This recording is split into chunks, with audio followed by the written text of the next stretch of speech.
Tu veux te marier? Respecte la loi, les lois qui régissent le fonctionnement du mariage. Il y a des sœurs manipulatrices. Et lui, le chef, tu te comportes comme le chef. Tu lui parles n'importe comment, tu dis moi ce que j'ai à dire. Je dis non, on ne parle pas comme ça. Cet homme-là, c'est un chef. C'est l'autorité, c'est la tête. Et quand c'est la tête, on ne parle pas n'importe comment à la tête. Tu fais ça au travail, tu vas voir le patron en disant, de toute façon, je m'en fous, hein. Monsieur Bernard, de toute façon, non. Tu dis, excusez-moi, monsieur le directeur, excusez-moi, monsieur le directeur. Tu parles avec politesse et révérence, même quand tu n'es pas content. Pourquoi tu fais pas ça à la maison? Comment se fait-il que tu respectes d'ailleurs plus ton patron que ton mari? Hey, Katalabo! Bon, écoute, ça aussi, c'est toi la faute. C'est de toi, mon frère, là. Oh non, je reviens sur toi. Non, parce que l'hébreu me fatigue. Un mariage fonctionne lorsque la loi de la réciprocité est respectée. Matthieu 7, au verset 12. Tout ce que vous voulez que les hommes fassent pour vous, faites-le de même pour eux. Tu ne parles pas. Tu ne converses pas. Tu n'es pas sympathique. Tu es froid comme un glaçon. Non, le soir, comme tu n'as pas assouvi son besoin, elle a besoin de parler. Et non, le soir, comme toi, tu es tendu et qu'elle évacue le stress par la conversation. Toi, tu évacues le stress par la coopération. Maintenant, le soir, tu essaies de toucher son dos. Elle aussi, elle dit, coupe ta main. Mais là, après, j'arrive. Ouais, non, mais pasteur. Non, ma femme est insoumise. Non, frère. Là, c'est pas qu'elle est insoumise. C'est que toi, tu es un ignorant immature. Donne d'abord l'amour. Et tu recevras en retour. Si tu n'es pas content, fallait épouser une poupée gonflable. Tu n'as pas épousé une poupée gonflable, tu as épousé un être humain avec des émotions. Donne-lui, elle va te donner. C'est pas compliqué.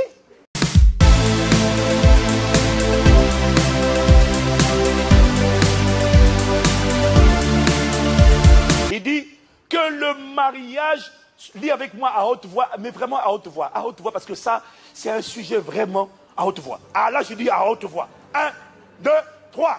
Que le mariage soit honoré de tous. Il a dit quoi? Que les mariés? Que les mariés?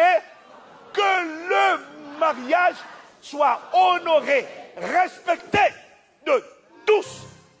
Mariés, monsieur le mari, madame la femme, et vous les amis autour, honorez, respectez le mariage.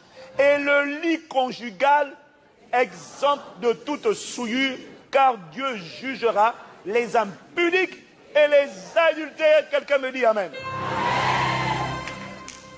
Bon, maintenant on va le prendre avec la version parole vivante. Parce que la version parole vivante révèle, on savait déjà, que le mariage est une institution. Alors il dit que le mariage est une institution sacrée. Que tous le respectent et l'honorent comme tel, et que les époux restent fidèles. Dis avec moi fidèles. Dis avec moi fidèles. Fidèles, ça veut dire quoi? Ça veut dire qu'ils prennent soin l'un de l'autre. Que les époux soient fidèles l'un à l'autre. Car le jugement de Dieu frappera les débauchés et les adultères. Dieu dit que le mariage soit honoré de tous. Le mariage est une institution. Elle est supérieure aux mariés. Elle est plus grande que toi, madame. Elle est plus grande que toi, monsieur. Cette institution n'est pas une institution pour les bébés, les gamins, les népios, les immatures, les égoïstes. Cette institution est pour les gens matures. Cette institution, pour fonctionner, pour être un sujet de témoignage, a besoin que quand on rentre, lorsqu'on rentre dans cette institution a besoin qu'on la respecte et qu'on l'honore. Ça veut dire quoi, honorer une institution? Ça veut dire honorer, respecter, appliquer les lois qui régissent le fonctionnement de cette institution. Voilà pourquoi j'ai compris qu'il faut arrêter de demander aux mariés le jour de leur mariage, est-ce que tu l'aimes? De la niaiserie, ce n'est pas ça. Et puis la sœur, évidemment qu'elle aime si elle a épousé, évidemment elle aime naturellement. Oh oui, je t'aime. Ce n'est plus la question qu'on doit poser, on doit revoir tous les registres, on doit demander aux mariés, est-ce que tu es prêt à respecter les lois qui régissent le fonctionnement correct de cette institution? Hein? Parce qu'on en a assez de voir des mariés gamins, égoïstes, égocentriques, broke down, démantelés. Si c'est moi qui t'ai marié, je vais te taper avec le balai. Oh! Oui, je n'ai pas honte. Demandez à ma femme. Il y a des fois, je prends mes filles là. pas toutes mes filles, hein, mais il y en a. Plus l'intimité est forte, plus je tape. Parce que les autres, je ne touche pas. Tu ne sais pas comment elle va prendre ça. Mais mes filles, je prends un petit bout de balai, je tape sur l'épaule. Bah! Tu as appris à parler comme ça ou à ton mari? Est-ce que tu as vu ma femme me manquer de respect en privé ou en public? Bon, toi, tu as appris ça où? Ah, non, non, c'est quoi? Et en plus, c'est nous qui sommes mariés. Non,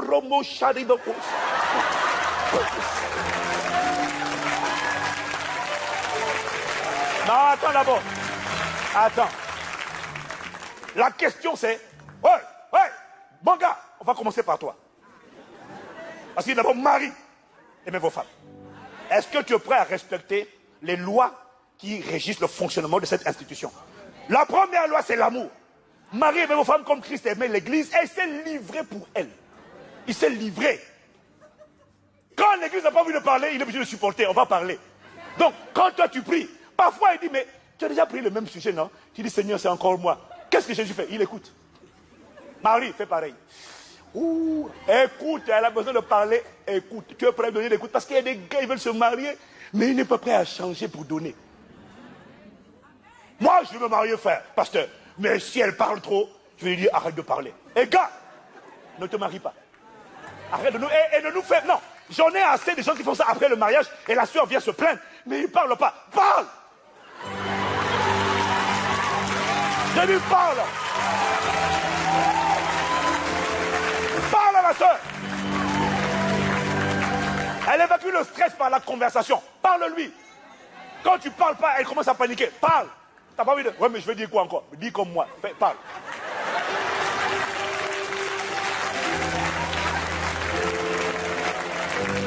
Hein? Faut parler. Tu t'es marié, non? Maintenant parle. Respecte l'institution.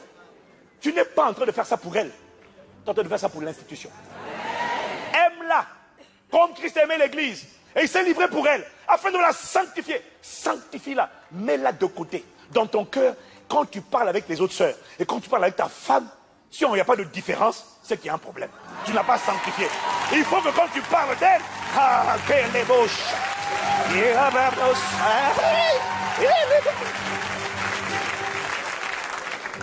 Il faut que quand tu parles d'elle, les autres femmes sentent, sachent, savent tout ce que tu veux. Les sages sentent ça. Qu'elles sachent, sentent que c'est ta femme.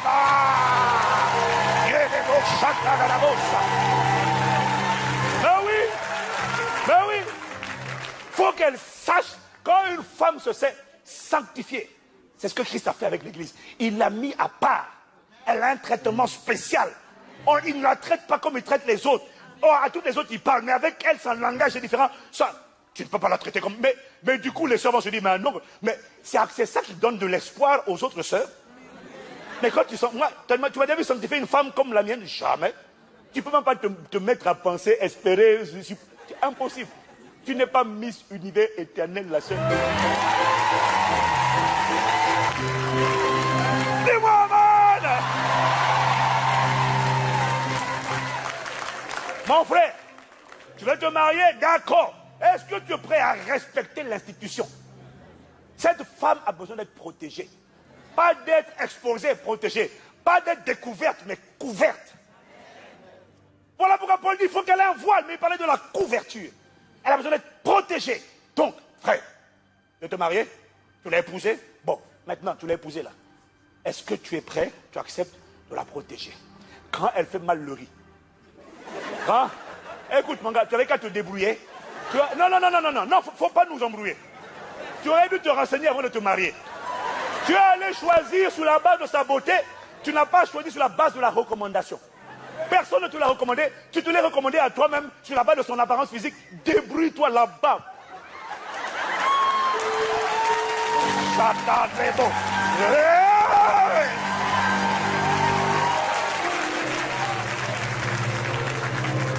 Elle ne sait pas faire à manger, elle ne sait pas faire la lessive, c'est ton problème. Tu n'es pas d'accord? Dis-lui que tu n'es pas d'accord. Reprends ta femme, mais jamais tu vas raconter ses manquements à tes parents. Jamais. Faut la protéger, faut la couvrir. Parce que même le jour où elle saura faire à manger, elle saura nettoyer la vaisselle. La belle-mère, elle ne va jamais oublier. Elle va rester à la phrase que tu as dit la première fois. Maman, elle ne sait pas faire à manger. Même quand ce sera amendé, ta maman va maintenant bloquer, faire un zoom arrêt sur image. Une femme a besoin d'être couverte. Tu es prêt à faire ça? Est-ce que tu fais? Tu as idée du nombre de gens qui sont mariés,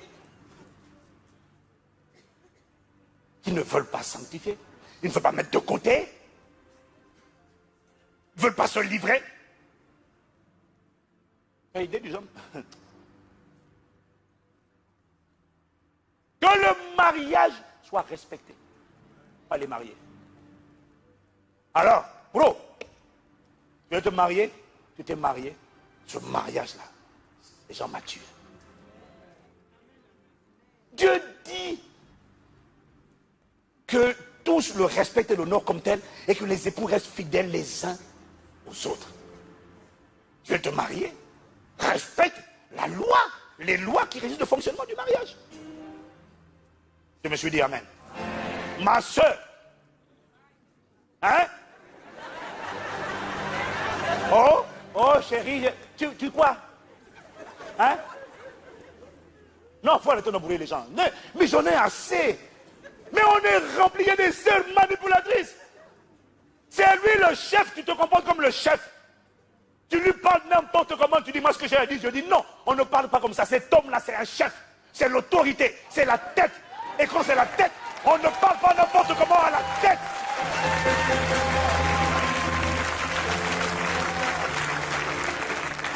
Tu fais ça au travail tu fais ça. Tu vas voir le patron en disant, de toute façon je m'en fous, hein. Monsieur Bernard, de toute façon, non. Tu dis, excusez-moi monsieur le directeur, tu parles avec politesse et révérence même quand tu n'es pas content. Pourquoi tu fais pas ça à la maison? Comment se fait-il que tu respectes d'ailleurs plus ton patron que ton mari? Hé, Katalamo, aïe, ça vient d'où ça? Tu as plus de crainte pour ton patron que pour ton mari. Quelle honte! Quelle honte! Où est-ce que tu as appris à parler avec insolence comme ça à ton mari? Tu as appris ça où? Non, je dis les cas de vérité. Tu ne dis pas les cas de vérité. Et même quand tu dis quelque chose, il y a la manière de dire. Tu peux avoir raison et tort en même temps. La manière doit être révérencieuse. Tu parles au chef. Parle-lui comme un chef. Traite-le comme un chef. Et arrête. Bon, écoute, ça aussi c'est toi la faute. C'est de toi mon frère là. Non, je reviens sur toi. Non, parce que l'hébreu me fatigue. Mais un mariage fonctionne lorsque la loi de la réciprocité est respectée. Matthieu 7 au verset 12. Tout ce que vous voulez que les hommes fassent pour vous, faites-le de même pour eux. C'est ça qui résume la loi et les prophètes. Hein? Oh! C'est quoi ces hommes-là? Je reviens sur toi, parce que déjà c'est un point que j'avais oublié. Tu ne parles pas. Tu ne converses pas. Tu n'es pas sympathique. Tu es froid comme un glaçon. Hibernatus. Hein? Et maintenant le soir, comme tu n'as pas assouvi son besoin, elle a besoin de parler. Et c'est ça les frères. Et non le soir, comme toi tu es tendu et qu'elle évacue le stress par la conversation, toi tu évacues le stress par la copulation, maintenant le soir, tu essaies de toucher son dos, elle aussi elle dit coupe ta main. Mais là après j'arrive.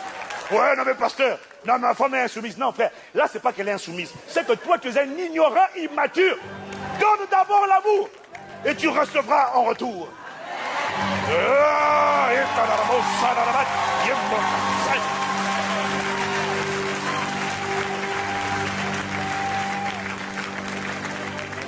Si tu n'es pas content, fallait épouser une poupée gonflable. Tu n'as pas épousé une poupée gonflable, tu as épousé un être humain avec des émotions. Donne-lui, elle va te donner. C'est pas compliqué.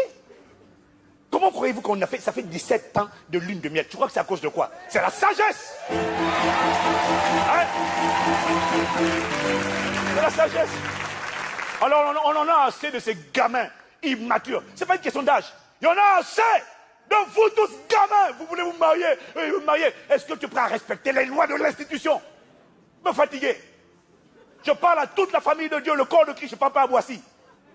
On en a marre des gens immatures. Égoïstes, gamins, comédiens, népios. Et tu es leader dans l'église, et tu sers dans l'église. Et tu lèves des mains impures dans l'église, comédien.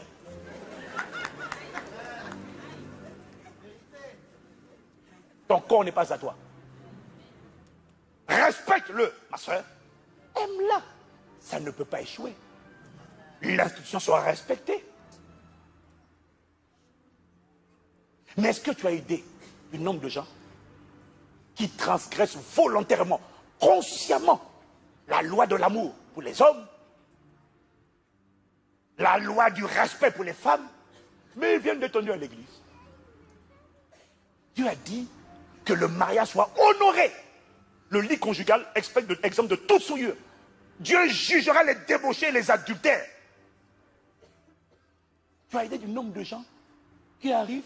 Oh non, mais de toute façon, moi, c'est avec Aïchaël, moi, de toute façon, je ne parle pas. Fallait dire au début que tu ne parlais pas. Il fallait lui annoncer que tu ne parlerais pas. Il fallait dire ça avant.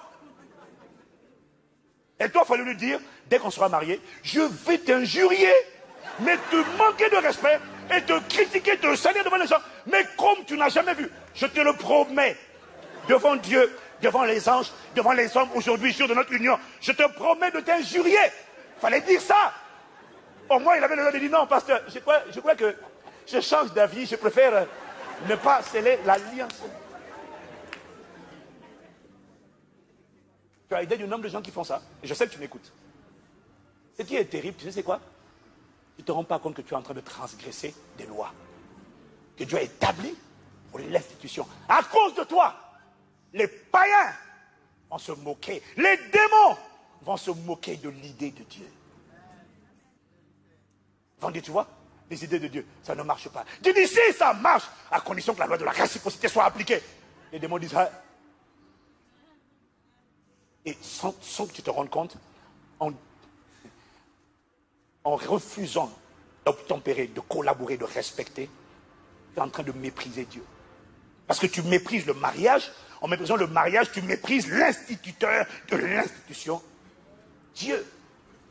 Est-ce que tu as idée du nombre de gens qui méprisent Dieu et qui arrivent? Je sais que mon Rédempteur. Pourquoi? Ils sont insouciants. Ça ne leur pose aucun problème.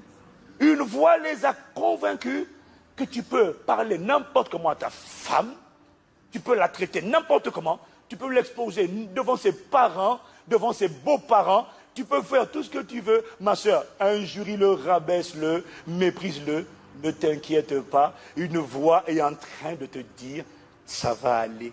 Il ordonnera à ses anges de te garder dans toutes ses voies. Ils te porteront sur leurs mains de peur que tes pieds ne heurtent contre une pierre. Dieu sera toujours avec toi. Ça va aller. Et tu as cédé. Là, tu es tombé. Tu n'es pas en train. Tu es au fond. Tombé. Le plus triste, c'est que tu crois que tu es.